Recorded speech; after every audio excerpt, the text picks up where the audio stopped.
Hey there, ladies and gentlemen, it's me, Dr. Donna. Welcome to week 27 of 9. Last week, I read the McDonaldalization of Society 5. Here's what I have for you. Ladies and gentlemen, what is McDonaldalization? It is the concept that you use the principles that are used in the fast food industry to run other sectors in our society. So what are those principles? Those principles are efficiency, predictability, calculability, and control. Now, why would those principles be necessary in other sectors of our society? Because human beings are unpredictable. Sometimes we can be inefficient. And what happens is, if you can't predict the outcome, then you can't calculate profits. And that's no bueno for big business. So what happens? Or what did McDonald's do? That system has been used and infiltrated in other sectors of our society.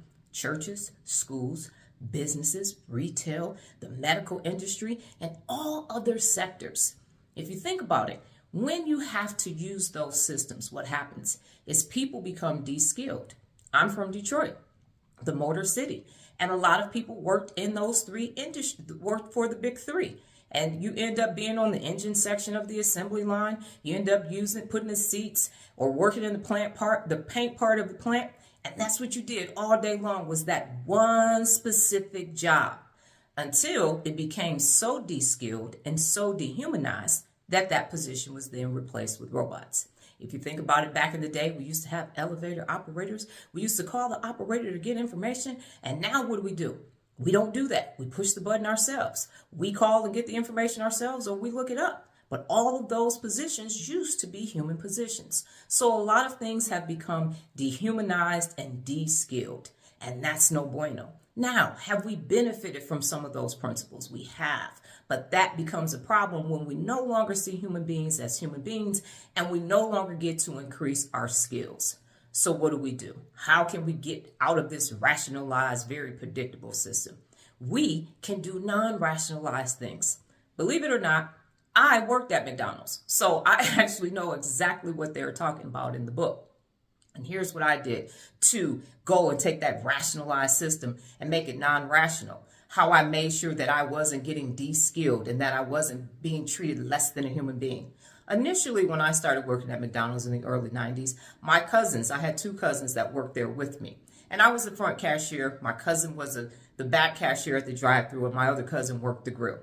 And one day I was counting down my drawer, and I asked the assistant manager, I said, I'd like to do some other things. Between rushes, I'm bored. I'm just sitting there. Is there anything else I can learn to do? And the assistant manager told me, no, it's going to be too much. And I said, no, I can handle it. By the time I left McDonald's, I was working the front cashier during the rush hours, the second cashier for drive-thru. I was the backup person on the grill with my cousin. I made the salads. And believe it or not, back then, the shake machine and the ice cream machine worked because I knew how to clean it and put it together. So if you ever get to a McDonald's and they tell you that the shake machine is down, it's because they didn't clean it and they didn't want to put that oil on there and lubricate it to make sure that it worked. It was kind of a tedious job, but I liked having Sundays on my break, so I made sure that machine was always working. So if you ever went to that McDonald's on Glendale and Losser back in Detroit, you're welcome. Oh, anyway, I digress. So the point is, even when I was in the military and I could feel myself being de-skilled, so I went back and got my master's degree. And that's the way you get out of that rationalized, very predictable system.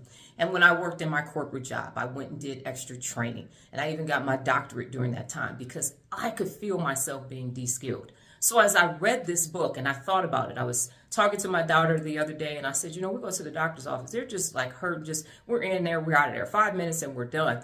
And I didn't like that. I don't like that. And I thought it was, the bedside manner is gone. But no, it is this rationalized, McDonaldized system that says efficiency. Get these patients in and out and on to the next one. Profits, profits, profits, at the sake of making people feel less than human beings.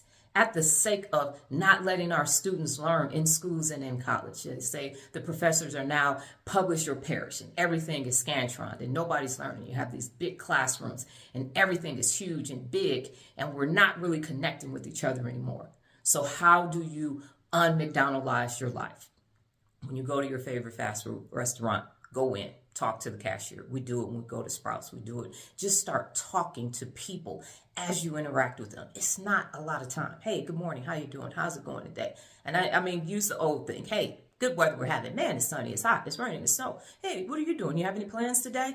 They actually do it at Dutch Bros when you're waiting for your coffee as they're fixing it. So small talk can start small and end up being something big. So if you have a job where you feel like you're just a number and you're just producing exactly what they want, it's time for you to stop being in that rationalized system and do something non-rationalized.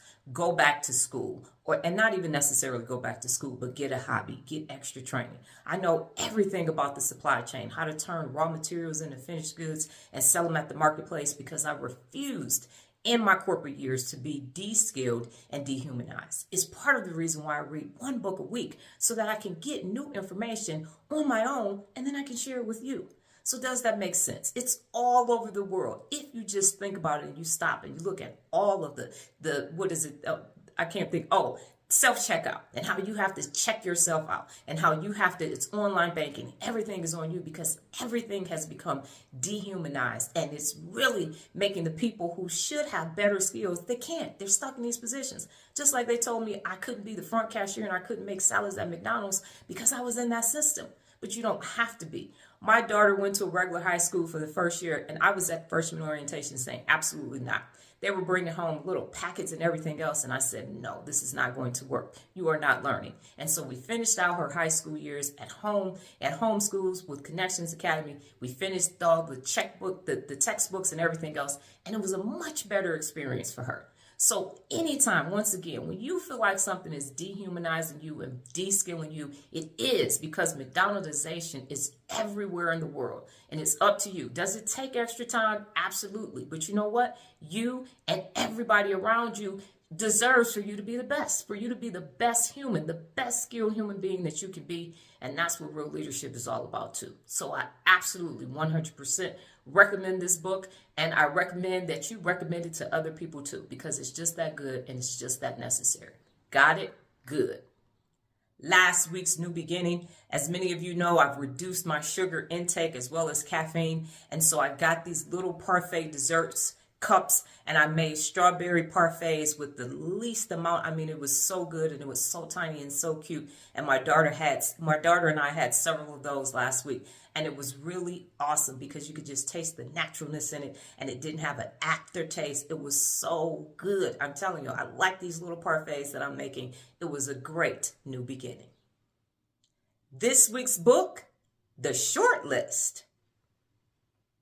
Well, that's my time, ladies and gentlemen. But before I get out of here, just remember the power of 9. New beginnings expand your mind. Adios.